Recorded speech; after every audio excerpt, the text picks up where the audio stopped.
وأصدق القائلين أعوذ بالله من الشيطان الرجيم قالوا سبحانك لا علم لنا إلا ما علمتنا إنك أنت العليم الحكيم اللهم علمنا ما ينفعنا وانفعنا بما علمتنا وزدنا علما وأصلح لنا شؤوننا كلها ولا تكلنا إلى أنفسنا طرفة عين آمين يا الله يا رب العالمين. Apa kabar semuanya?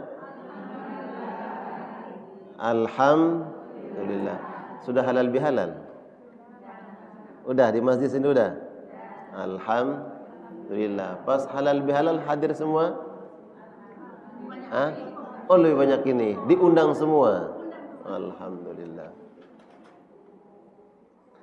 Kita bersyukur kepada Allah Subhanahu wa taala dengan mengucapkan Alhamdulillah. Kita bersyukur kepada Allah Subhanahu wa taala sampai di pagi hari ini Allah masih mencurahkan berbagai macam bentuk nikmat karunia untuk kita semua. Di antara nikmat yang sejatinya harus terus kita syukuri adalah nikmat sehat wal afiat. Nikmat sehat. Yang hadir di sini semuanya insyaallah sehat semua, tidak ada yang sakit. Betul enggak? Alhamdulillah.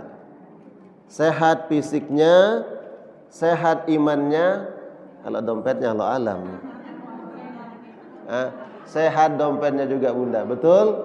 Soalnya Bunda selalu doakan begitu. Semua sehat insyaallah.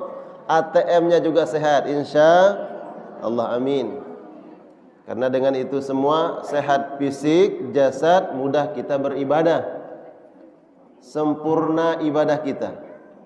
Begitu juga ketika Allah berikan rezeki, maka insyaallah dengan mudah kita membantu berinfak, bersedekah untuk kebaikan. Betul enggak? Alhamdulillah kita bersyukur kepada Allah. Semoga dengan syukur itu kemudian Allah langgengkan, Allah jaga nikmat sehat wal afiat untuk kita semua. Begitu juga untuk keluarga-keluarga kita, anak-anak kita, suami diberikan sehat wal afiat oleh Allah untuk kemudian mudah mencari nafkah, mencari rezeki untuk keluarga. Di majlis yang mulia ini tak lupa kita sampaikan salam ta'zim, memuliakan, menghormati, mengagungkan sesuai dengan keagungannya Nabi kita Nabi Muhammad sallallahu alaihi wasallam. Setiap satu kali kita berselawat kepada Nabi, maka 30 kebaikan Allah berikan. 30 kebaikan itu minimal. 10 kebaikan Allah berikan berupa pahala. 10 derajat Allah tingkatkan kemuliaan dan derajat kita. Dan 10 dosa-dosa kita yang kita lakukan berupa dosa-dosa kecil diampuni, dimaafkan, dibersihkan oleh Allah Subhanahu wa taala dengan kita berselawat kepada Nabi sallallahu alaihi wasallam, dan itu merupakan bentuk kemuliaan yang Allah berikan kepada Nabi. Baik, untuk kajian kita pada pagi hari ini temanya adalah, tadi mana MC? MC apa? Disebut nggak tadi temanya? Sebut ya. Oh iya. Bebaskan diri kita dari 3 perkara, 3 hal. 3 ini banyak atau dikit, Bu? Banyak. 1, 2, 3 dikit. Ya. 3. Jadi 3 ini sedikit. Sehingga insya Allah kita orang-orang beriman mudahlah untuk membebaskan diri kita dari 3 hal ini. Kalau seandainya bebaskan dirimu dari 1000 hal, Nah, berat tuh 1000. Betul nggak? 1, 2, 3, 4, 10, 100, 1000 berat. Tapi kalau 3, namun yang 3 ini akan menjadi berat. Ya, menjadi berat, sulit, susah bagi mereka-mereka yang pertama tidak menginginkan, tidak ada kemauan, tidak ada azam. Dia akan menjadi sulit, menjadi berat. Karena segala sesuatu dia akan menjadi ringan setelah Allah ringankan apabila kita memiliki kemauan. Betul enggak? Kemauan, azam, tekad yang kuat. Maka yang sulit bisa menjadi mudah apabila ada azam, keinginan dan kemauan. Yang kedua, dia akan sulit apabila Allah yang mempersulit. Kalau Allah Subhanahu wa taala mempermudah, sesulit apapun maka dia akan menjadi mudah. Karena itu kemudian kita tidak boleh bangga, berpijak, bergantung pada kemampuan kita. Enggak boleh. Kita harus bergantung kepada Allah Subhanahu wa taala. Maka kita minta kepada Allah dalam setiap amalan apapun, baik perkara yang Allah wajibkan, yang Allah perintahkan, maka minta bantuan kepada Allah agar Allah mempermudah itu. Atau dalam perkara dalam meninggalkan apa yang dilarang oleh Allah, maka minta kepada Allah, ya Allah mudahkan kami meninggalkan perkara-perkara yang Engkau larang ya Allah. Nah, kalau Allah dah mudahkan, maka insya Allah kita akan mudah meninggalkan, menjauhi perkara-perkara yang kita diperintahkan oleh Allah untuk menjauhinya. Baik, yang pertama, apa sih 3 hal ini? Yang pertama,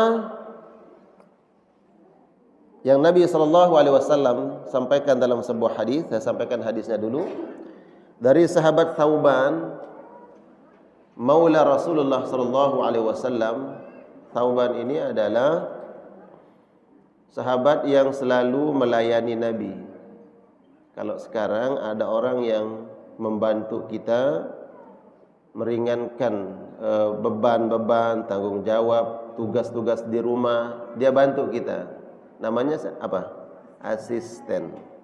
Asisten rumah tangga. Jadi Nabi sudah ada asistennya dulu. Ya. Dan Nabi enggak minta, bahkan berebut. Sahabat-sahabat itu ingin jadi asistennya Nabi. Ya.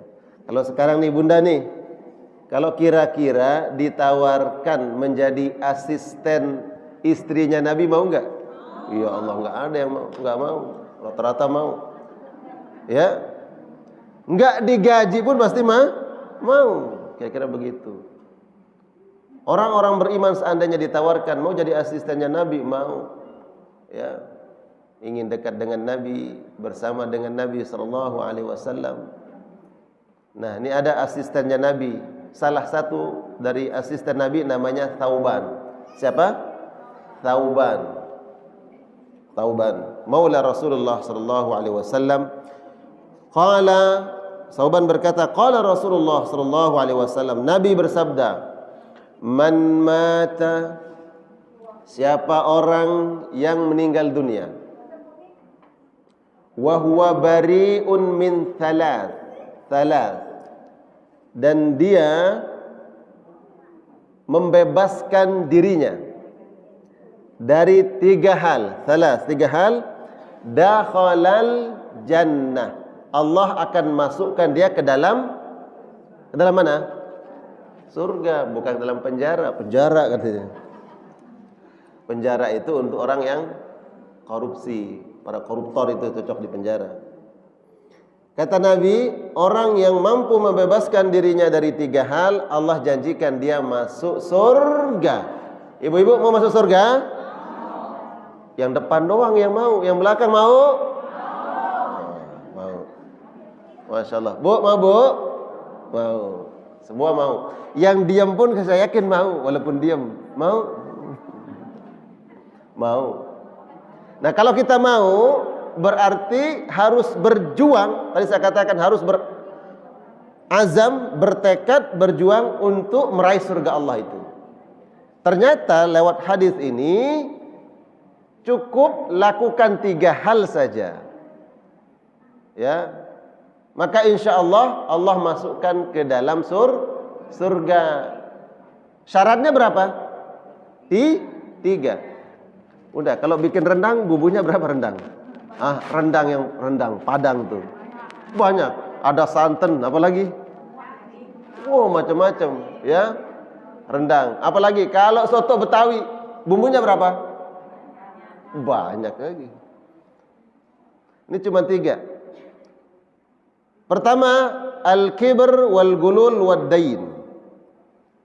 Saya akan jelaskan sesuai dengan urutan dalam hadis ini. Pertama adalah al-kibr. Al-kibru artinya kesombongan. Kata Nabi, al-kibru, pertama kesombongan. Yang kedua, al-gulul, khianat. Yang ketiga, ad-dain. Tahu arti ad-dain? Dain.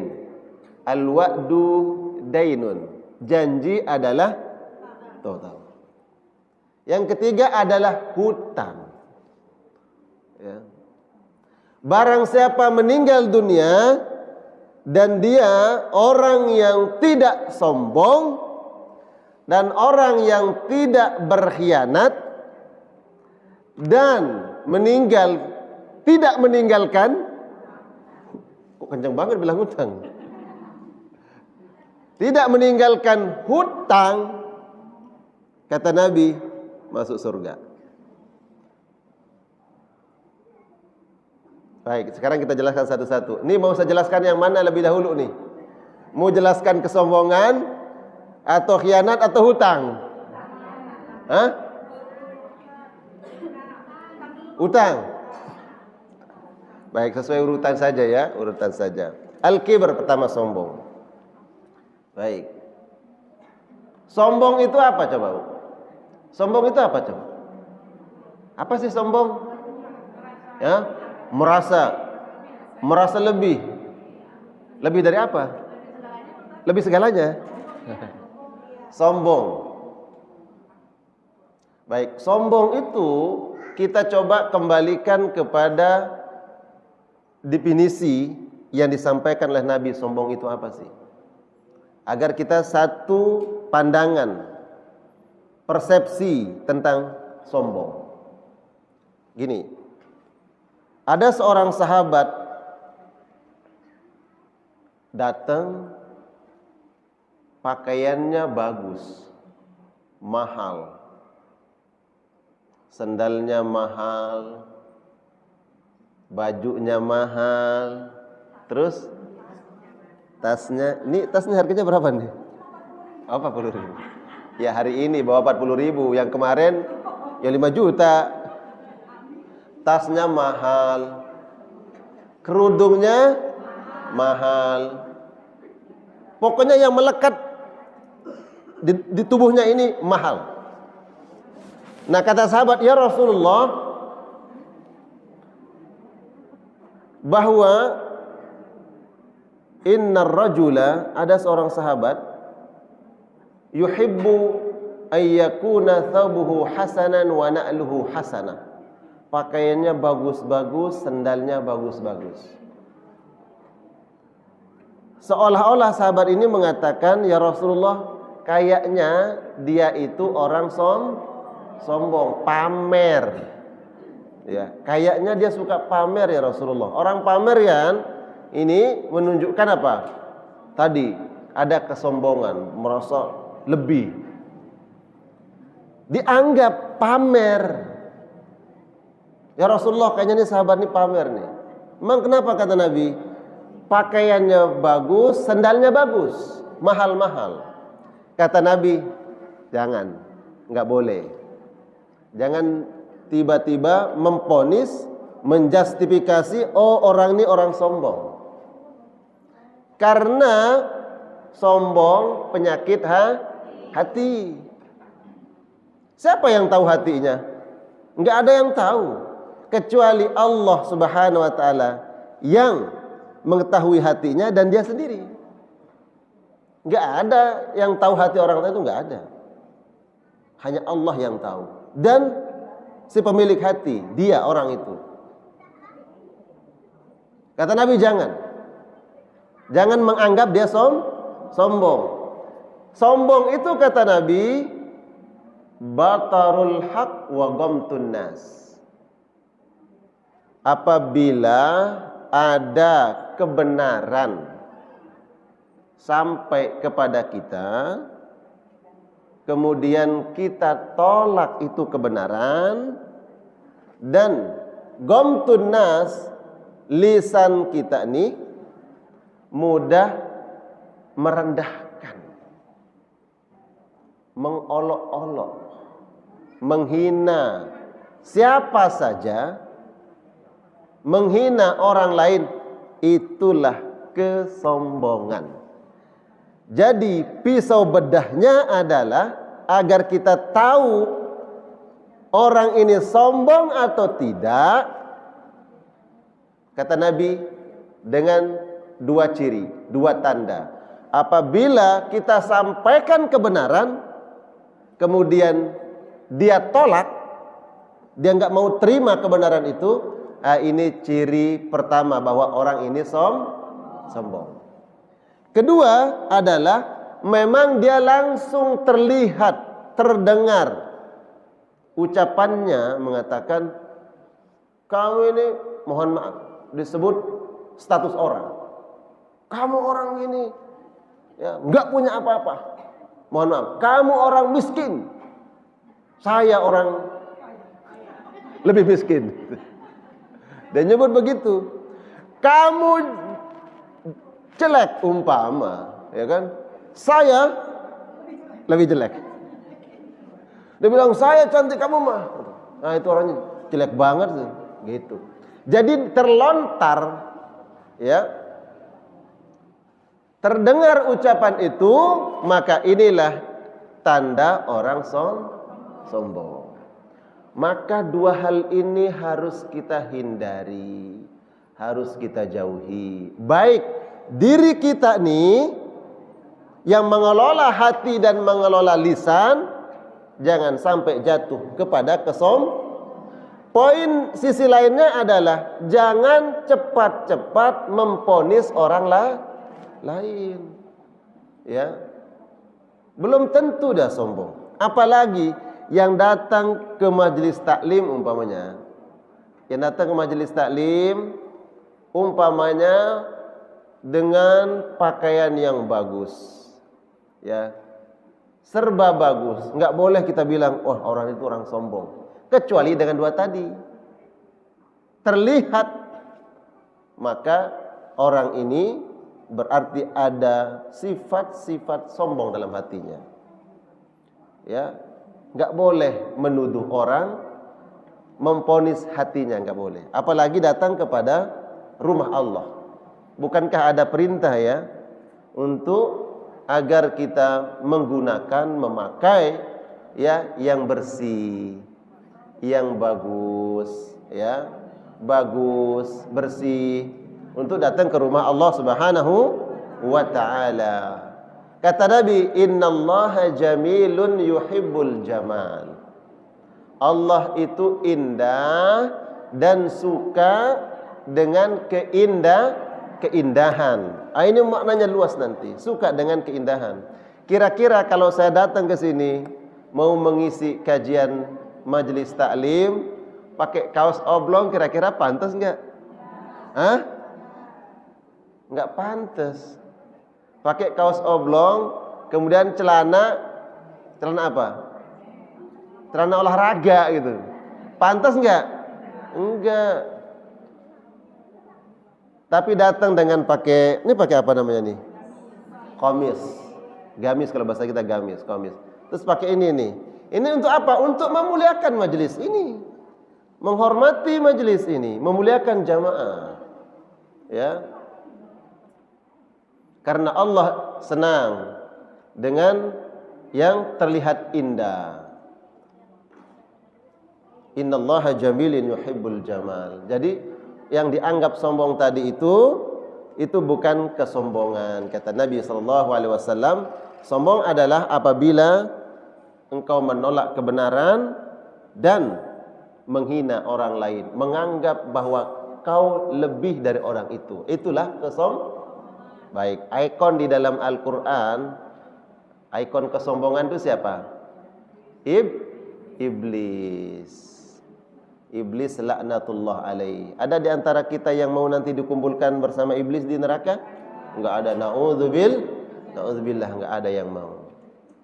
Karena kita enggak mau nanti di akhirat dikumpulkan bersama iblis yang sombong, merasa lebih baik dari Adam. Tidak mau dikumpulkan bersama Fir'aun yang sombong, merasa lebih punya jabatan. Tidak mau dikumpulkan bersama Qarun yang merasa bahwa dia adalah orang yang paling kaya, yang lain rendah, lain miskin.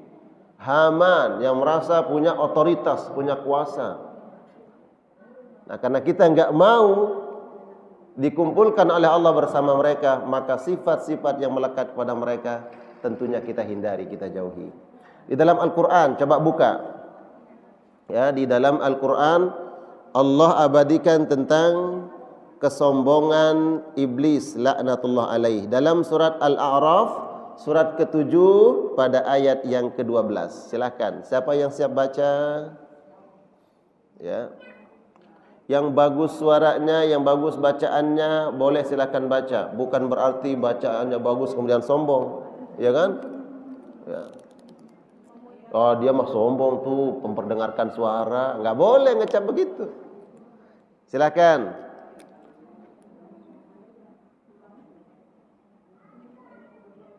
Bunda Ustazah Nurjana, berkenan, ada siapa yang baca? Silakan yang sudah siap. Ayat ke-12.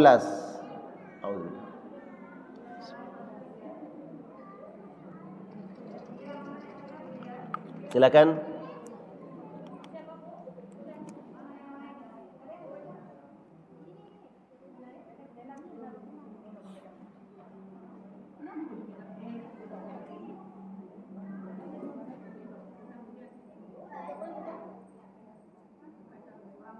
Boleh.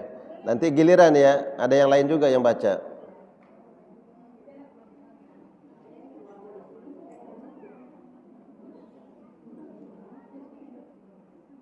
Assalamualaikum warahmatullahi wabarakatuh. Waalaikumsalam.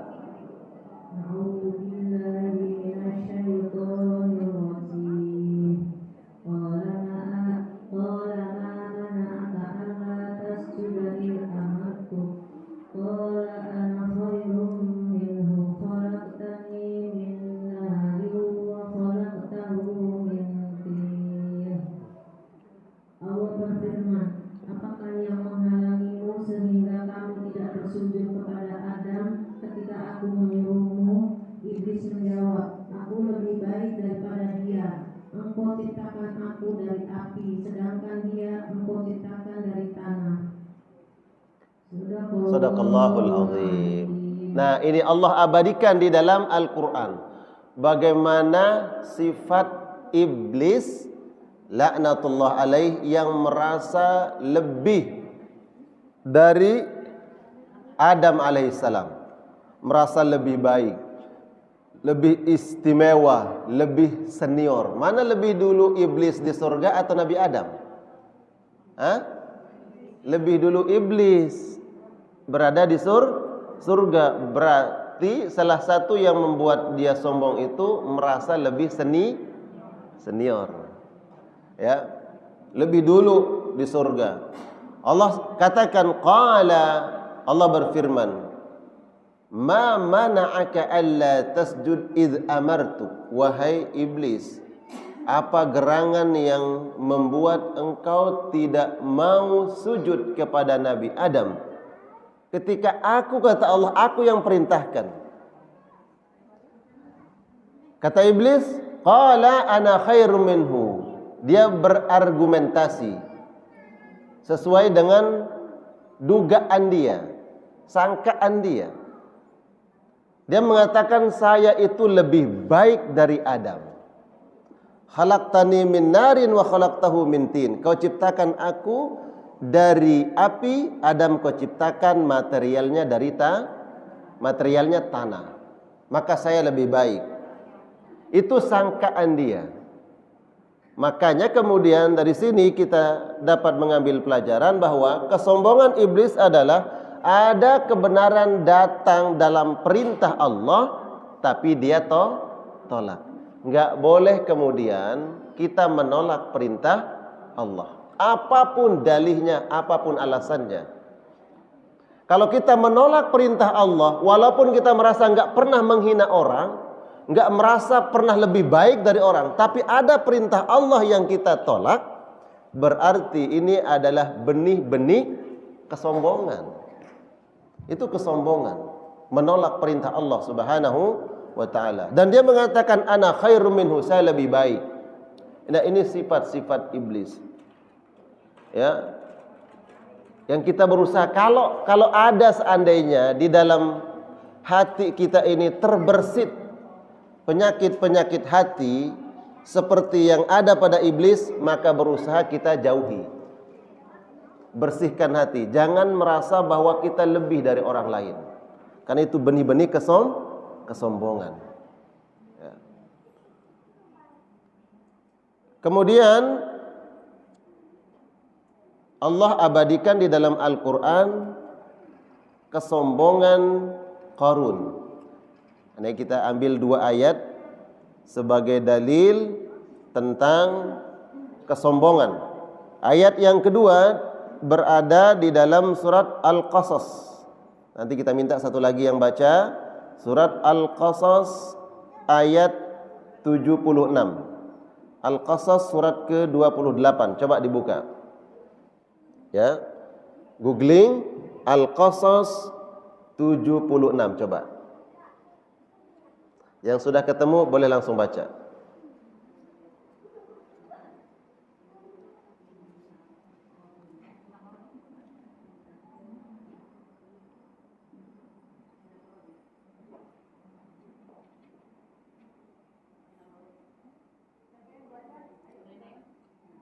Silakan.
Baik, ini tentang Qarun. Ketika Qarun diberikan perbendaharaan dunia berupa harta oleh Allah Subhanahu wa taala, kemudian disanjung, dielu-elukan, dihormati, disegani oleh kaumnya, maka dia bangga dengan apa yang Allah berikan. Dan dia mengatakan di dalam ayat yang lain, qala innama utituhu ala ilmin indi. semua yang aku miliki ini bukan karena pemberian Allah. Dia mengatakan bukan karena pemberian Allah, tapi semata-mata karena ilmuku, karena kemampuanku, karena kecerdasanku. Dia menganggap bahwa apa yang dia miliki semata-mata karena hasil usahanya. Dia lupakan Allah Subhanahu wa ta'ala. Dia bangga dengan ilmunya, bahwa semua hasil usaha yang dia dapatkan itu karena kerja keras. Padahal sebesar apapun usaha yang kita lakukan, kalau Allah tidak redha, Allah tidak kehendaki, Allah tidak permudah, tidak akan pernah kita dapatkan. Betul nggak? Makanya kemudian tidak boleh bangga dengan yang penting saya yang lakukan. Ya, saya sudah sempurna lakukan. Kemudian lupa tawakal kepada Allah, lupa berdoa kepada Allah, lupa minta bantuan kepada Allah. Ini tanda-tanda orang yang dalam hatinya ada penyakit kibar, sombong. Makanya dianjurkan kita dalam segala hal itu untuk mulai dengan lafaz apa? Bismillah. Setiap melakukan sesuatu maka ucapkan bismillah. Di situ sebenarnya kita sudah mengaku kepada Allah bahwa apapun yang kita lakukan tidak akan pernah sukses, tidak akan tercapai kecuali atas bantuan Allah, atas pertolongan Allah. Makanya Bismillahirrahmanirrahim. Bismillah, dengan menyebut namamu ya Allah. Di bismillah itu mengartikan bahwa kita bergantung kepada Allah, bahwa Allah yang menolong, Allah yang membantu. Kalau bukan karena pertolongan Allah, bukan karena bantuan Allah, segala sesuatu yang ingin kita lakukan tidak akan pernah tercapai. Sehingga hilang tuh sifat-sifat sombong. Jangan sampai seperti Qarun. Dia merasa bahwa harta yang dia kumpulkan karena kecerdasan dia, karena ilmunya, karena kemampuannya. Nah, ini dalil yang kedua tentang kesombongan. Terus berikutnya adalah poin pertama yang kita diperintahkan oleh Nabi untuk menghindarinya, kesombongan. Yang kedua adalah ad-dain, hutang. Nah, ini penting. Hutang. Saya mau dahulukan hutang dulu. Ya, saya akan dahulukan hutang. Yang pertama adalah kesombongan, kedua adalah khianat, yang ketiga adalah hutang. Saya akan dulukan hutang. Kenapa didahulukan? Biar waktunya lebih banyak. Masalah hutang. Saya mau tanya nih, pernahkah di antara bunda-bunda ini berhutang? Pernah nggak? Kenceng banget. Ada yang nggak pernah berhutang? Semua berhutang. Minimal punya hutang budi. Ya, minimal hutang budi. Walaupun bukan itu yang dimaksud, tapi minimal punya hutang budi. Terutama hutang budi kepada Allah. Kedua orang tua. Hutang. Tapi yang dimaksud di sini adalah bukan hutang budi, ya, apalagi hutang Pak Budi, ya, hutang harta. Ini berat, jemaah, berat masalah hutang, ya. Bu, pernah lihat tuh ada yang suka keliling tuh, di kampung-kampung ada. Orang berhutang. Boleh nggak berhutang? Saya mau tanya dulu. Boleh nggak berhutang? Dalilnya mana? Ini jangan sampai membela diri sendiri nih. Boleh berhutang? Boleh. Yuk, rame-rame berhutang yuk. Boleh nggak berhutang? Boleh. Dalilnya mana? Di dalam Al-Quran, ayat yang paling panjang, satu halaman, di dalam surat apa itu? Al-Baqarah ya? Al-Baqarah itu tentang hutang, ad-dain. Jadi di dalam Al-Quran ayat yang paling panjang, satu halaman tuh dari atas Ayatnya berakhir di akhir di bawah tuh. Satu halaman. Ya. Al-Baqarah tentang hutang. Idza tadayantum bidainin ila ajalin musamman faktubu. Ya. Tentang hutang. Jadi saya ulangi, ayat yang paling panjang di dalam Al-Qur'an itu tentang hutang. Yo, kenapa? Kenapa di ayat ini paling panjang? Karena detail dijelaskan oleh Allah Subhanahu wa taala, rinci. Kenapa dirinci oleh Allah? Biar kita faham, biar mengerti. Allah kalau jelaskan dengan rinci itu berarti sesuatu ini penting, betul enggak? Sebagaimana kita menganggap sesuatu penting, kita akan jelaskan secara rinci. Apalagi pelajaran yang akan diujikan untuk anak-anak kita, maka kita berikan penjelasan. Kalau kita paham, kita jelaskan ke anak kita rinci agar dia paham tentang hutang. Boleh berhutang? Boleh. Ayatnya di dalam Al-Quran ada ayat yang bicara tentang hutang. Ya ayyuhalladzina amanu idza tadayantum. Wahai orang-orang yang beriman, disebut oleh Allah. Wahai orang-orang yang beriman, idza tadayantum, apabila kalian berhutang, bidainin, transaksi hutang piutang, faktubuhu, maka catat dia. Ya, catat hutang itu. Berapa jumlahnya? Terus kapan waktu tempo dibayar? Apalagi kalau besar itu nominalnya, hadirkan saksi. Perkuat dia dengan apa? Materai. Jangan sampai nanti kita pas nagih hutang, nih hutangmu 100 juta, dia bilang, mana buktinya? Ya, enggak ada saksi, enggak ada bukti. Apalagi orang tersebut meninggal, datang ke ahli warisnya. Dulu bapakmu berhutang. Berapa? 100 juta. Anaknya bilang, mana buktinya? Enggak ada buktinya. Al-Quran perintahkan, idza tadayantum bidainin ila ajalin musamman faktubu.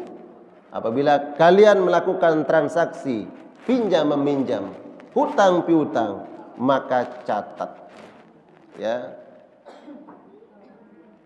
Sebagai bukti, hadirkan saksi. Jadi berhutang boleh. Sebagaimana Nabi SAW juga pernah berhutang. Nabi pernah berhutang kepada orang Yahudi. Kemudian beliau menjadikan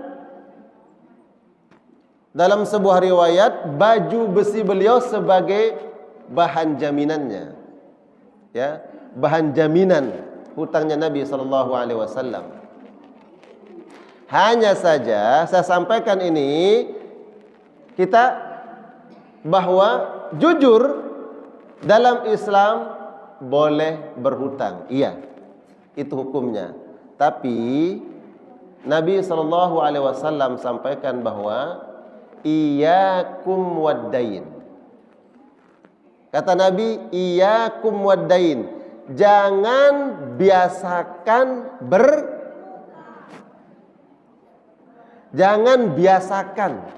Karena ada orang berhutang karena terpaksa. Nabi terpaksa. Tapi ada orang berhutang bukan karena terpaksa, tapi hobi. Karena kebiasaan. Ada nggak begitu? Di sini ada? Nggak ada. Nggak ada yang ngaku maksud saya.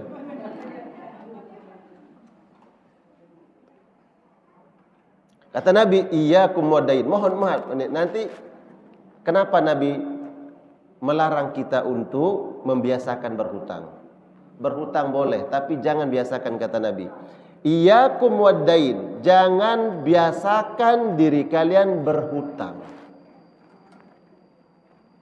Fa innahu hammun bil lail, karena hutang menyebabkan engkau tidak tenang, tidak nyenyak tidurmu di malam hari.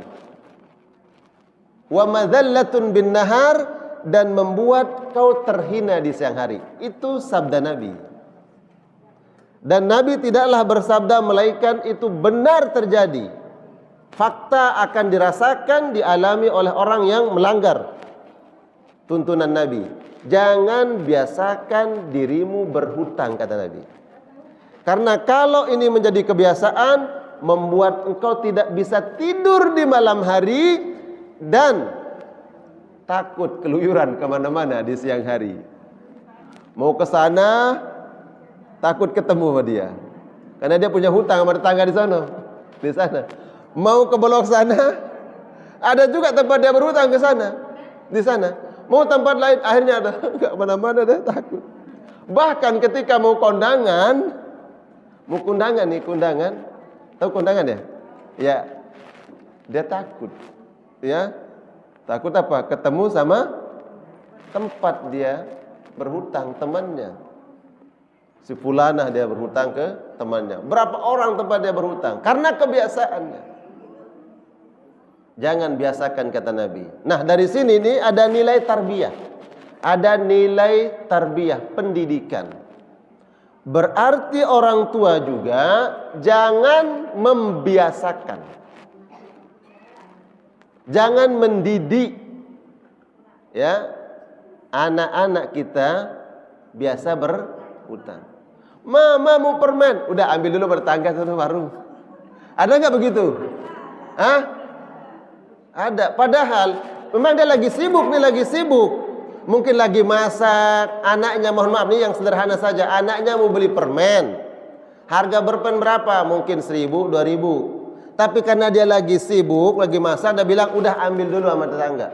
Anak itu ambil berarti utang. Jadi melatih itu.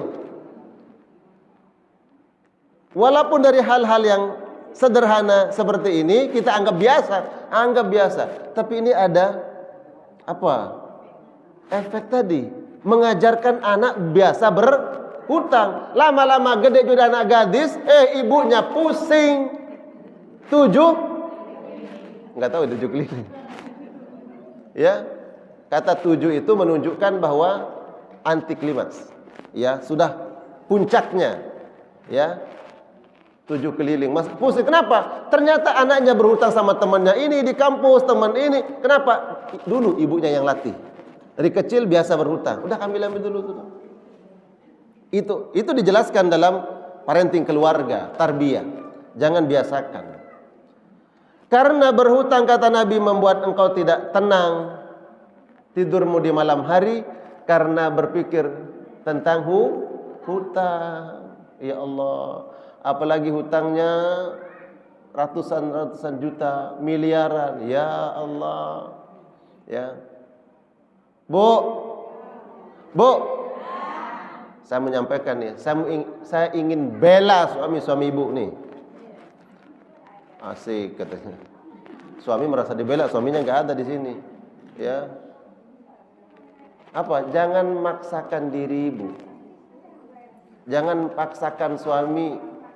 Gara-gara tetangga beli barang baru, suami kita belum mampu, akhirnya maksain. Tuh beli tuh. Akhirnya tuh, lo cari dong utangan. Sampai dia bilang cari utangan. Mohon maaf. Ini di perkara yang kecil atau yang besar. Akhirnya dia maksakan. Apa yang terjadi? Akhirnya suami berpikir bagaimana caranya bisa mendatangkan materi yang dituntut oleh istri. Bagaimana caranya? Akhirnya dia lupa apakah itu jalan yang halal atau yang haram. Redhalah, ikhlaslah, qanaahlah dengan apa yang Allah berikan. Kalau memang terpaksa ya harus berhutang karena pendidikan anak dan lain sebagainya, harus. Islam tidak melarang itu. Bahkan diperintahkan bagi orang-orang yang mampu untuk memberikan bantuan. Tapi adalah hal-hal yang bukan primer, bukan yang asasi, bukan yang penting, cobalah tahan dulu. Ya. mobil jangan diganti dulu. Bu, mobil masih bagus, baru 3 tahun. Ya, udah minta, Pak, udah 3 tahun mobil, ya, ganti dong. Akhirnya suami berpikir, iya, mintanya yang lebih mahal lagi, keluaran terbaru lagi, ya, Alphard terbaru dia minta. Bu, Bunda, betul nggak Bun? Nah, karena berapa banyak kepala rumah tangga para suami jatuh dalam larangan Allah karena tuntutan. Nah, ngaku sendiri, ngaku dia. Yang nyebut biasanya enggak, yang diem itu yang. Hati-hati, ini sambil bercanda tapi serius. Ya, Bu, kasihan sama emang Ustaz begitu? Enggak, alhamdulillah. Ini saling, karena saya menemukan, saya ini tempat curhat, Bun. Banyak orang yang datang curhat. Kenapa masalahnya? Salah satu yang membuat rumah tangga menjadi berantakan, hancur berkeping-keping adalah karena tadi. Karena tuntutan, gaya hidup. Akhirnya kemudian hutang di sana sini suaminya enggak tahu. Ustaz, saya enggak tahu istri saya punya hutang di sana, punya hutang di sana, punya hutang di sana. Untuk beli apa? Saya enggak tahu tagihan kartu kreditnya. Saya enggak tahu dia beli apa. Beli baru ada tas baru dia lihat di medsos, beli lagi. Ya. Ada produk baru ini. Itu skincare-nya di rumah penuh lemari Ustaz. Yang lama enggak dipakai ada baru katanya lebih bagus lagi, beli lagi.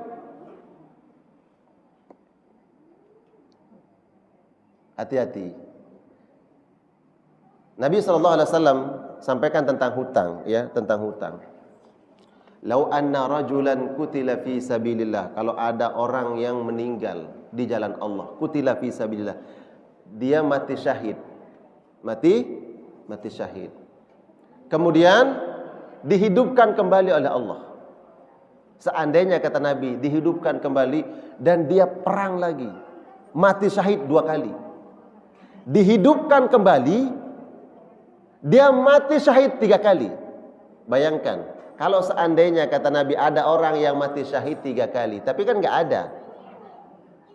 Tapi kata Nabi itu, seandainya ada orang seperti itu, bagaimana jaminan surganya? Jangankan 3 kali mati syahid, 1 kali saja itu jaminannya surga. Tapi kata Nabi, kalau dia meninggal syahid sebanyak 3 kali dan dia punya hutang, Allah tidak akan masukkan ke dalam surga Allah. Berat nggak? Berat. Berat nggak hutang? Berat. Seandainya ada orang mati syahid di jalan Allah, dia meninggal dunia membela agama Allah, tapi dia punya hutang, tidak akan masuk surga. Hatta yuqda anhu dainuhu, sehingga ada keluarganya atau siapa saja yang menjamin hutangnya. Ustadz, ya, si fulan punya hutang, saya yang jamin, selesai urusannya. Tapi kalau nggak ada yang menjamin, tidak ada yang mau mengambil alih hutangnya, maka ruhnya terkatung-katung. Ar-ruhu mu'allaqatun bidainihi. Ruh itu tidak sampai kepada Allah, ya, terombang-ambing disebabkan karena hutang. Jangan sepelekan, Ustaz sedikit hutangnya, jangan sepelekan, ya. Nabi SAW hampir mau menyolatkan, ya, udah mau menyolatkan jenazah, Nabi enggak jadi.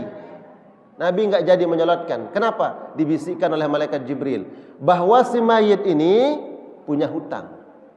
Nabi bertanya, walaupun Nabi sudah tahu, Nabi bertanya, wahai sahabatku, ini mayit dia punya hutang enggak?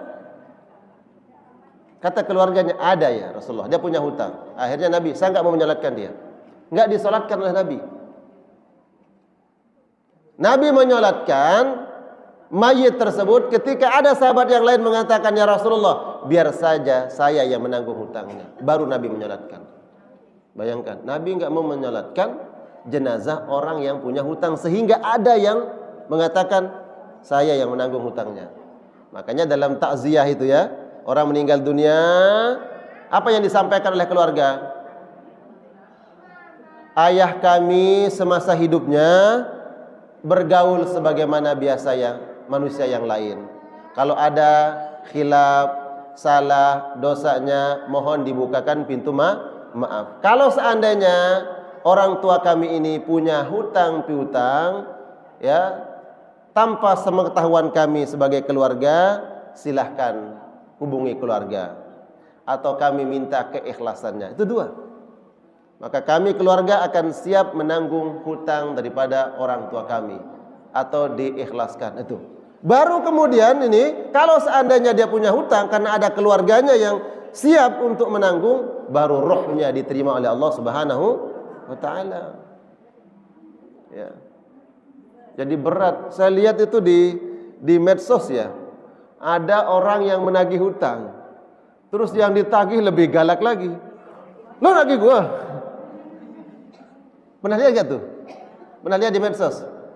Ya Allah, pas datang berhutang dengan wajah yang apa? Melas, tolong, bantu, kasihan.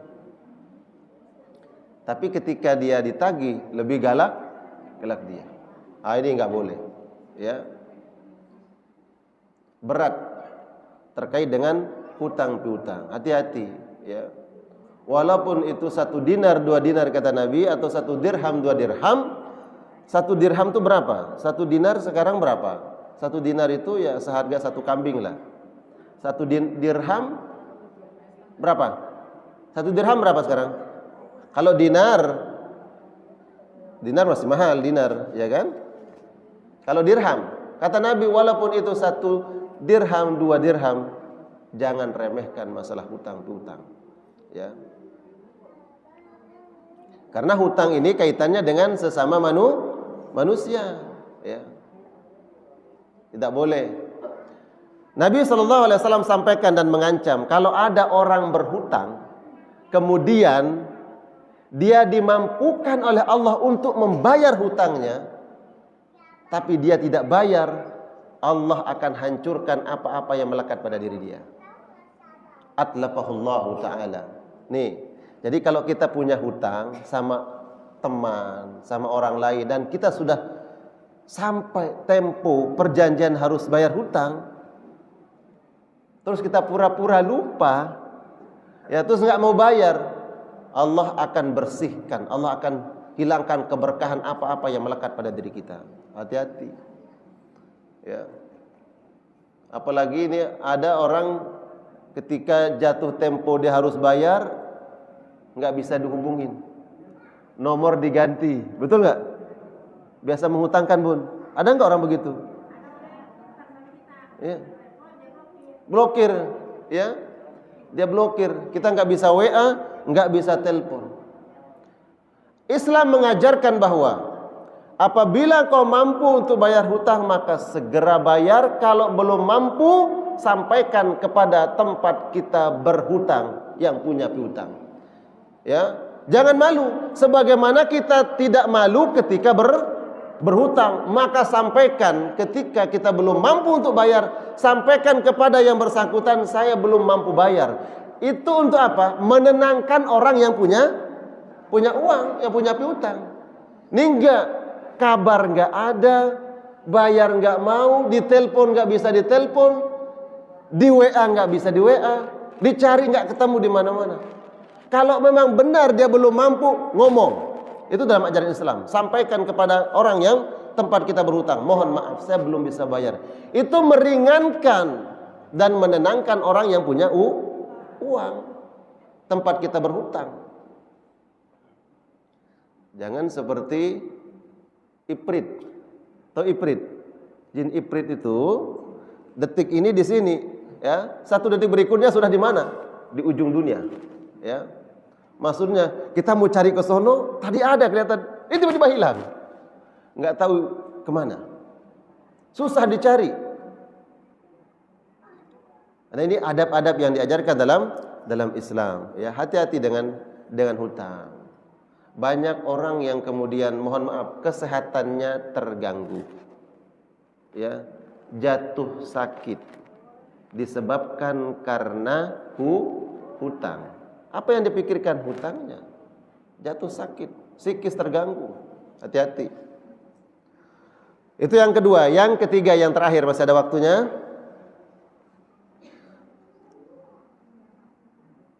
Yang terakhir, yang ketiga adalah khianat. Apa? Khianat. Jadi bebaskan diri kita dari kesombongan, bebaskan diri kita dari hutang, dan yang ketiga bebaskan diri kita dari sifat khianat, berkhianat.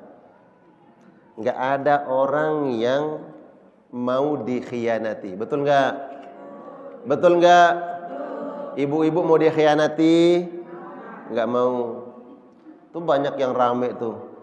Rame di medsos. Kenapa? Karena dikhianati. Ya kan? Maka minta kepada Allah, ya Allah, jangan sampai laki gua khianat. Doa kepada Allah. Ya. Hati-hati kita. Khianat.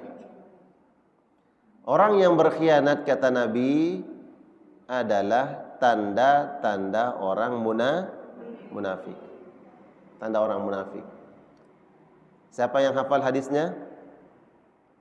Ada yang hafal hadisnya? Ayatul munafik thalath.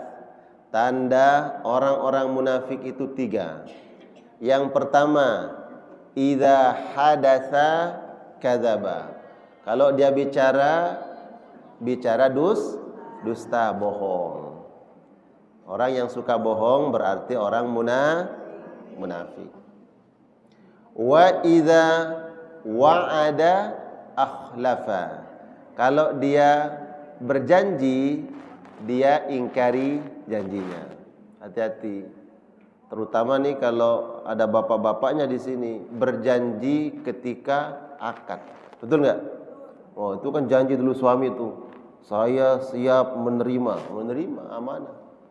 Begitu juga ya, ketika para bunda dulu suami sudah menerima amanah menjadi istri orang yang akan dijaga, dilindungi, disahkan dalam pandangan agama, berarti juga bunda itu punya amanah yang harus dijaga dari suami. Hati-hati, amanah yang paling berat bunda harus jaga itu adalah amanah keluarga. Apa? Amanah keluarga. Amanah keluarga itu apa? Di rumah anak-anak itu adalah amanah dari suami. Ya, anak-anak itu adalah amanah dari suami. Wal mar'atu ra'iyatun fi baiti zawjiha. Seorang istri itu adalah pemegang amanah di rumah suaminya. Ya. Jangan sampai suami, mohon maaf, suami bekerja kemudian tanpa sepengetahuan suami pergi kemana-mana, keluyuran kemana-mana. Ternyata keluyuran kemana-mana sama Joni. Allah, namanya siapa? Joni. Ketahuan sama suami. Enggak, dia kan temen doang, temen biasa. Iya, biasa-biasa jadi luar biasa. Banyak enggak kejadian begitu? Banyak enggak? Kewajiban kita untuk saling mengingatkan. Kok Ustaz tahu? Banyak yang curhat. Ada suami yang nangis. Ini enggak baru-baru kemarin, nangis suami. Saya pikir nangis tentang anaknya. Iya, karena usia. Saya lihat usia di atas 60 tahun. Di atas 60 tahun. Nangis. Kenapa, Pak? Jadi ceritanya begini, Ustaz. Sebelum puasa, ada apa? Ada terjadi reuni istri saya dengan teman-teman SMA-nya dulu. Teman-teman SMA. Terus kenapa, Mang? Maka yang terjadi adalah ceritalah suaminya. Ini kok pada senyum-senyum nih. Hati-hati. Itu amanah. Ini kasus kan? Enggak, jadi kasus ini akan perlu kita sampaikan di sini, enggak ada di sini.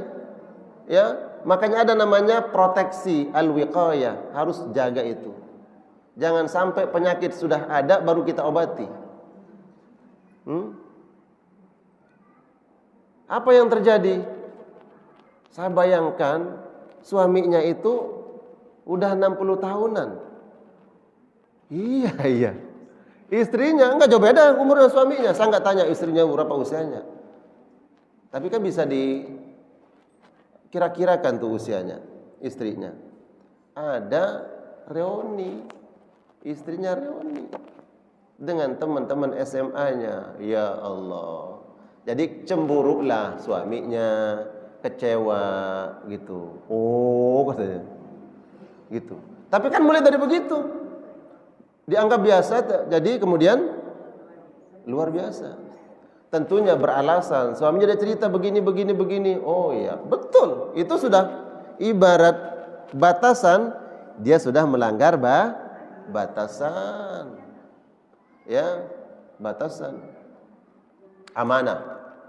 Maka para istri adalah amanah dari suami.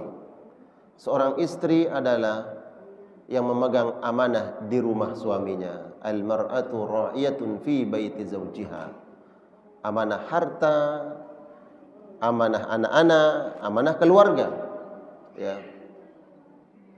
Bahkan ini yang hadir di majelis ini semuanya insyaallah para suami sudah redha, sudah tahu. Walaupun tadi pagi enggak ngasih tahu, tapi sudah tahu memang jadwalnya, sudah dapat izin dari sebelumnya. Bukan harus setiap hari minta izinnya, enggak. Ya, karena udah tahu aktivitasnya. Tapi kalau pergi kemana-mana tanpa sepengetahuan suami dan secara norma mungkin suami pasti akan marah. Maka dalam hal ini berarti kita sudah melanggar amanah. Hati-hati. Ya. Di dalam surat Al-Imran, coba di Al-Imran Allah sebutkan bagaimana Allah menyebutkan amanah para nabi. Ya. Coba buka Al-Imran ayat 161. 161 surat Al-Imran.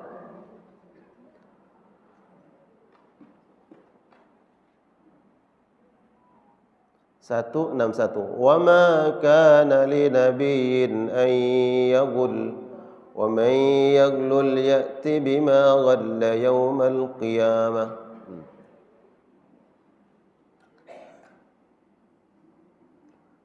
Yang sudah ketemu boleh. Mikrofon mana mikrofon? Ya, silakan yang sudah ketemu boleh baca. Wa ma kana li nabiyyin ay yaghul.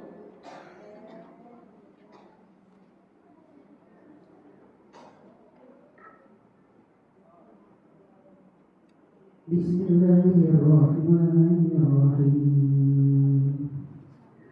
Wa ma kana li nabiyyin ay wa may yaglul wa ma kana li nabiyyin ay yaghul wa man yaghul ya'ti bima ghalla yawmal qiyamah thumma tuwaffa kullu nafsin ma kasabat wa hum la yuzlamun. Dan tidak mungkin seorang nabi berkhianat dalam urusan harta rampasan perang. Barang siapa berkhianat, niscaya pada hari kiamat dia akan datang membawa apa yang dia khianatinya.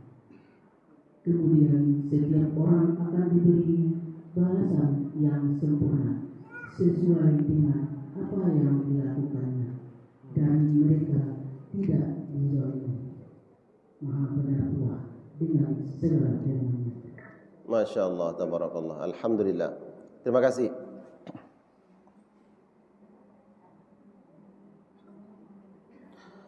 Wa ma kana li nabiyyin ay yaghul.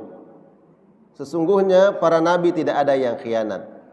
Khianat dalam menunaikan amanah. amanah disebutkan di sini amanah harta. Apa? Amanah harta. Kenapa digandengkan kata amanah dengan harta? Karena harta adalah perkara yang paling cepat dan paling mudah membuat orang khianat. Cepat berubah. Berapa banyak orang yang tadinya baik, soleh, taat, tapi ketika dengan harta nampak ya berubah. Semasa dia belum jadi apa-apa, baiknya, sopannya, ya kan? Kalau ketemu di jalan tegur sapa.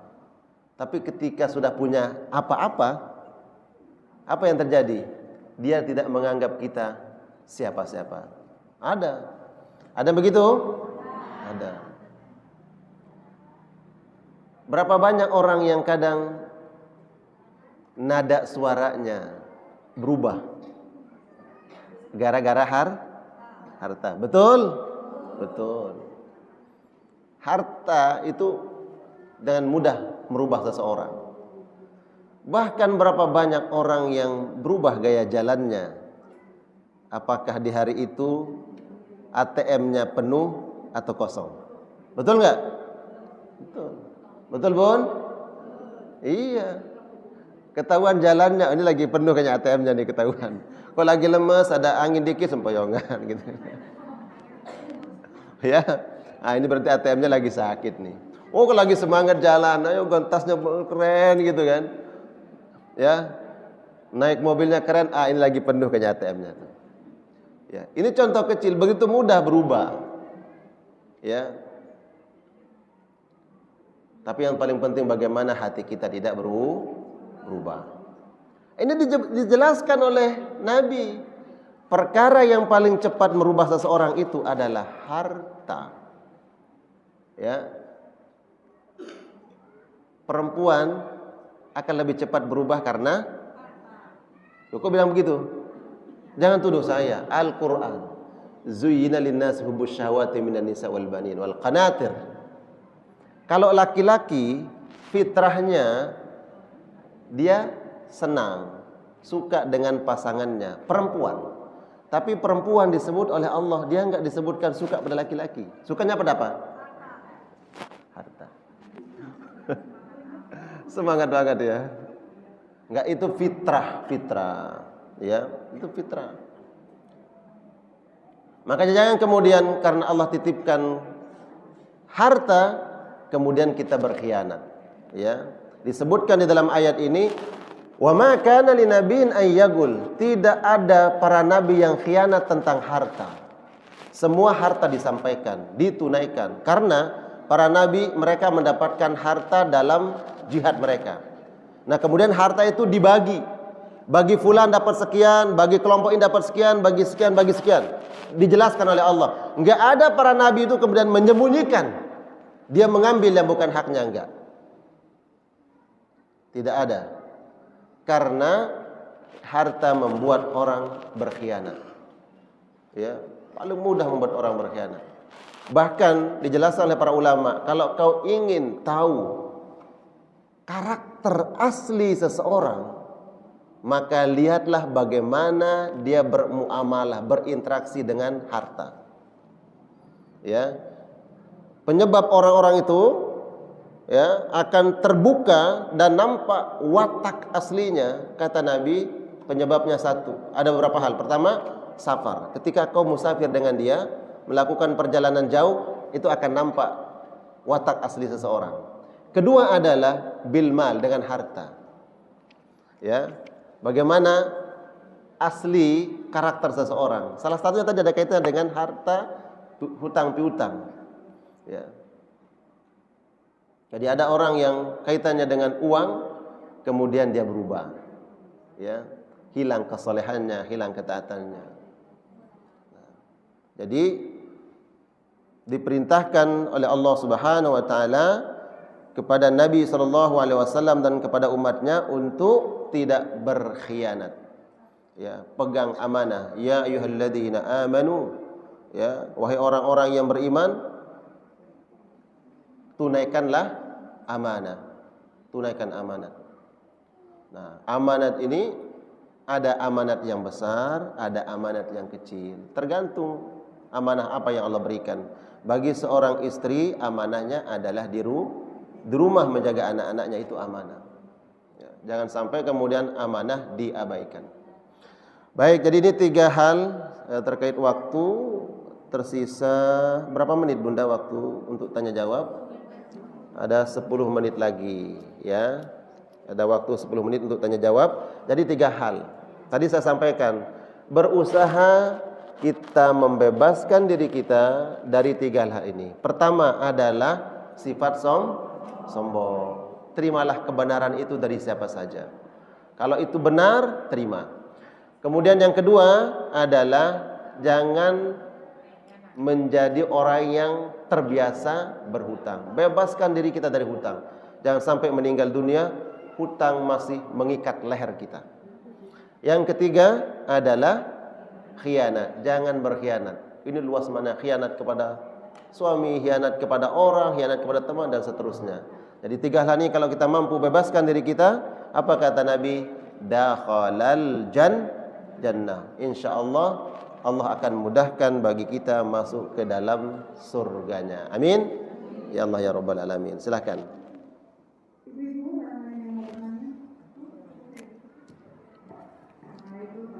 Waalaikumsalam warahmatullahi wabarakatuh. Ya. Baik, ikut arisan ya. Ikut arisan. Baik. Saya memakai pendapat boleh ikut arisan. Ya kan, arisan itu kita mengumpulkan iuran, ya, kemudian disepakati bahwa nanti di waktu yang sudah disepakati si A dapat duluan, ya kan? Berarti si A yang dapat itu dia punya hutang kan? Dia punya hutang kepada seseorang. Apakah ini bagian dari hutang? Digolongkan menjadi hutang, tapi ini diperbolehkan. Walaupun ada sebagian ulama yang mengatakan hati-hati dengan arisan, karena di situ bukan masalah hutangnya yang dibicarakan. Yang dibicarakan adalah ada unsur yang sebagian ulama mengatakan ada unsur ribanya. Ya. Tapi jumhur artinya kesepakatan konsensus ulama mengatakan bahwa arisan itu boleh. Tapi kalau kita golongkan menjadi hutang, dia termasuk hutang. Ya, termasuk hutang. Ya.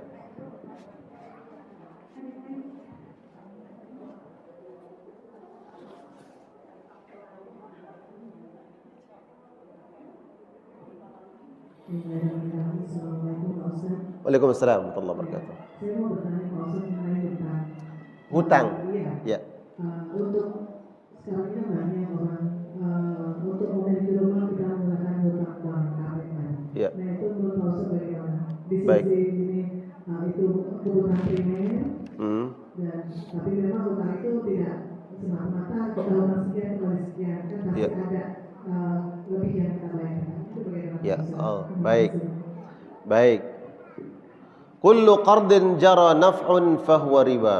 Setiap transaksi hutang piutang yang di sana ada unsur lebihnya, mengambil manfaat, mengambil untung, disebutkan dalam hadis fahuwa riba, dia riba.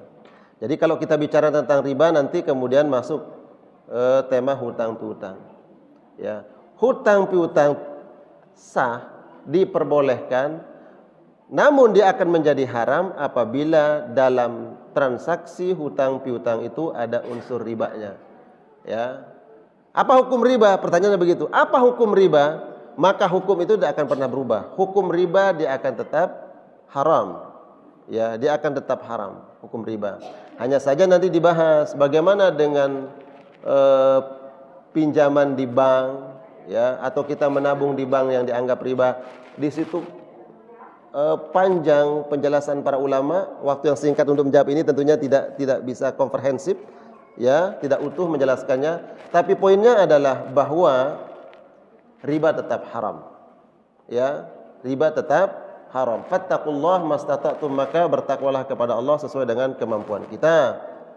Nah, kalau ada bank-bank yang sudah diberikan legitimasi legal, formal, dapat dukungan hukum dari Majelis Ulama Indonesia bahwa semua transaksi itu berbasis syariah. Walaupun umpamanya ada sebagian mengatakan apa bedanya? Ada bedanya.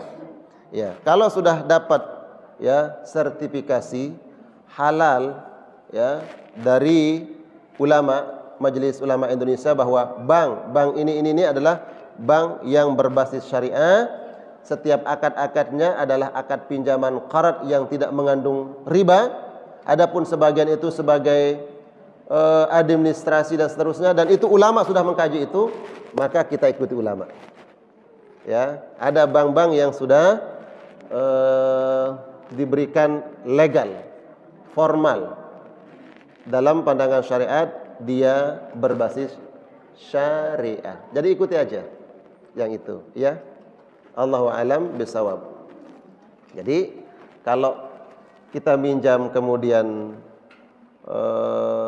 jelas di situ pandangan ulama bahwa dia riba, maka hukum riba tetap riba, dia tidak berubah. Carilah mana yang sudah diberikan sertifikasi oleh Majelis Ulama Indonesia bahwa bank ini berbasis syariah. Kalau seandainya ada yang mengatakan oh sama saja kita mengikuti ulama, berarti ada yang menjamin setiap amal kita ini kita mengikuti ulama. Ulama berarti kelompok ulama dari berbagai macam ormas, di sana ada Muhammadiyah, ada NU, ada Persis dan yang lainnya berkumpul di suatu Majelis Ulama Indonesia dan itu mengeluarkan fatwa bahwa bank ini adalah bank berbasis syariah, maka ikuti itu aja. Ya. Allahu a'lam bishawab. Ya, begitu.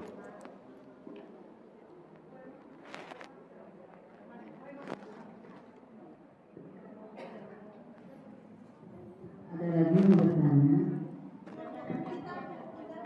Silakan Bunda. Ya. Assalamualaikum Ustaz. Waalaikumsalam warahmatullahi wabarakatuh. Bagaimana kita sebagai anak Iya. ketika waktu kita masih kecil orang tua kita itu Punya? orang yang Nggak mampu. hutang gitu, Iya, iya. Tapi yang kita tahu kita setelah kita ada berlebihan kita bayarkan. Iya. Yang kita tidak tahu orang tua kita berhutang itu gimana Pak Ustaz agar kita anak bisa membayarkannya?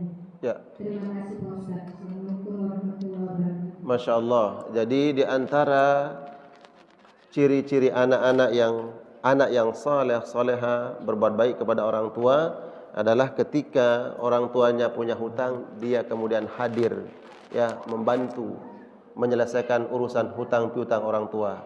Terlebih orang tua sudah meninggal dunia, karena sesungguhnya ruh orang yang berhutang itu mu'allaq, dia terkatung-katung, enggak diterima oleh Allah Subhanahu wa taala disebabkan karena hutangnya. Nah, maka anak-anaklah atau ahli waris yang kemudian menjamin hutang tersebut, ya, sesuai dengan kemampuan dan sepengetahuan. Saya ulangi, kemampuan dan sepengetahuan. Memang anak ini mampu, maka tanggung apa yang mampu tadi. Dan sepengetahuannya, ada buktinya, jelas bahwa bapak kita atau ibu kita, orang tua kita pernah berhutang dan buktinya jelas ini suatu dia berhutang. Maka kalau kita kemudian melunasi hutang itu, orang tua kita terbebas dan kita memiliki pahala yang besar di sisi Allah Subhanahu wa taala. Kalau seandainya kita tidak tahu, ya, tidak tahu bahwa orang tua kita berhutang, kemudian ada orang yang mengaku bahwa orang tua kita berhutang kepada orang yang bersangkutan tersebut, dan dalam keseharian kita paham orang ini orang yang thiqah. Thiqah itu kita yakini agamanya. Ya, kita yakini agamanya baik, enggak mungkin dia berbohong, enggak mungkin dia dusta, ya. Bahkan mungkin dia sampai berani bersumpah, Kak, orang tua kamu dulu itu punya utang umpamanya 5 juta. Ya. Dan belum dibayar, sedangkan tidak ada buktinya, dan kita thiqah yakin dengan orang tersebut, bayar. Kalau seandainya itu suatu kedustaan, maka tidak akan pernah hilang pahala buat diri kita, itu menjadi investasi pahala kalau seandainya dia dusta, ya. Namun kalau kita tidak bayarkan dan itu suatu kebenaran, berarti kita sudah menyengsarakan bagi orang tua kita yang berhutang, ya. Begitu Bunda, ya. maka lunasi sesuai dengan kemampuan dan sepengetahuan. Ya, Allah a'lam bishawab. Assalamualaikum warahmatullahi wabarakatuh. Ustaz, saya mau bertanya melanjutkan dari pertanyaan tadi. Iya. Jadi kalau misalnya saya adik saya nih Pak kejadiannya. Iya. Beliau itu kan mau kredit rumah. Iya. Tapi saat perjalanan membayarnya ternyata pada saat itu meninggal gitu Pak Ustaz. Tapi kredit rumahnya itu dikatakan kalau meninggal itu lunas. Lunas, ya. Di dalam akadnya itu, apakah itu otomatis sudah tertutup ya? Iya. Nah, itu pertanyaan yang Baik. pertama. Terus yang pertanyaan kedua masih terkait dengan taklim kita, yaitu tadi tentang kesombongan. Dan setahu saya atau mungkin ini kurang pengetahuan saya, kan setan itu ditangguhkan ya Ustaz untuk mendapat azab itu dari Allah. Nah, itu kira-kira maknanya apa? Iya, baik. Terus apa yang bisa kita ambil pada diri kita? Baik. Nah, terkait dengan tiga hal ini yang tadi adalah kesombongan, hutang dan berkhianat, bagaimana caranya kira-kira untuk kita bisa menuju surga Firdaus? Baik, masya Allah, barakallah. Baik, terkait dengan tadi bahwa hutang piutang ini antara bainat tarafain, antara dua belah pihak. Apa yang dijanjikan, yang disepakati dalam akad itu yang berlaku. Saya umpamanya berhutang sama si fulan, berhutang biasa. Kemudian yang punya piutang mengatakan, kalau seandainya kau meninggal dunia, saya ikhlaskan hutangmu, enggak perlu kau bayar. Dan itu menjadi akad, menjadi janji di antara dua tarafain, dua belah pihak ini. Baik yang bentuknya personal ataupun dengan sebuah perusahaan, maka itu sudah disepakati, berlakulah apa yang disepakati. Jadi kalau si fulan meninggal dunia dan diakad bahwa kalau dia meninggal dunia dilunaskan, maka si fulan tidak menanggung hutang, ya. Jadi dia tidak menanggung hutang karena itu sudah disepakati. Baik, ini jadi ya Bu ya. Berarti adiknya Bunda tadi tidak dihitung orang yang berhutang karena sudah diikhlaskan oleh sebuah perusahaan atau yang tempat dia berhutang. Kemudian tadi kalau seandainya yang meninggal dunia punya hutang terus ahli warisnya tidak mau membayar, ini ada pertanyaan dari sini ya, saya jawab. Kalau yang berhutang meninggal dunia dan ahli warisnya, anak-anaknya tidak ada yang mau membayar hutangnya, maka kedua belah pihak ini mendapat dosa. Yang berhutang tetap dia akan membawa hutangnya karena nanti dia akan dibayar di akhirat. Kedua, ahli warisnya yang mampu tidak mau membayar hutang orang tuanya, dia berdosa besar. Karena masuk kepada golongan uququl walidain, tidak berbuat baik kepada kedua orang tua. Karena kalau orang tua meninggal dunia, ahli waris berkewajiban untuk membayar itu kalau dia mampu. Kalau enggak mampu lain urusan. Kalau dia mampu, maka berkewajiban dia membayarnya. Gitu ya. Kalau tidak dilakukan, berarti dia berdosa. Digolongkan anak yang tidak berbuat baik kepada kedua orang tua, gitu. Nah, terus Ibu tadi sombong. Tadi ada pertanyaan kedua. Iblis. Iblis, jadi tadi Ibu bilang setan. Setan kan ditangguhkan, sebenarnya bukan setan. Setan itu sifat, yang ditangguhkan itu iblis. Iblis ditangguhkan sampai hari kiamat, dia tidak akan mati. Adapun setan-setan mati. Ya, setan itu ada yang usianya 10 tahun, ada yang 100 tahun, ada yang 1000 tahun, tergantung Allah berikan usia. Tapi setan mati. Yang ditangguhkan itu adalah iblis, yang ditangguhkan iblis. Ya. Bagaimana cara membebaskan diri kita dari pengaruh-pengaruh kekuatan-kekuatan setan dan bala tentaranya? Nabi ajarkan thiqah billah. Jadi kuatkan ibadah kita kepada Allah itu sebagai perisai maka insyaallah kita terbebas dari gangguan-gangguannya. Allah alam bisawab ya. Tapi karena waktunya juga yang membatasi kita semua, barakallahu fina wa fikum para jamaah sekalian yang dimuliakan Allah. Semoga kajian kita pada hari ini Allah berikan ilmu yang bermanfaat untuk kita, yang mampu kita amalkan dan menjadi penyebab Allah masukkan kita nanti ke dalam surganya. Amin. Ya Allah ya rabbal alamin.